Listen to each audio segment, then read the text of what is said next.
আমার আল্লাহ ডাক দিয়া কয়, জিব্রাইল,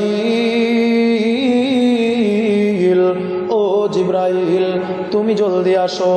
জিব্রাইল 600 নূরের পাখা লাগাইয়া একটা উড়াল মেরে আল্লাহর আরশে আজিমের মধ্যে হাজির।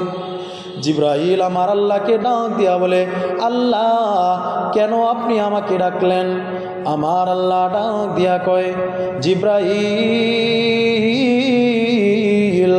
ও জিব্রাইল, ওই যে দেখো আমার 2টা বান্দাকে ঈমান আনার কারণে কাফের বেঈমানেরা তারা গরম তৈলের মধ্যে ফেলে দিয়েছে। আমি আল্লাহ তো কথা দিয়েছি যারা আমার উপর ঈমান আনবে আমি তাদেরকে জান্নাত দিব। তুমি যাও যাও, জলদি যাও।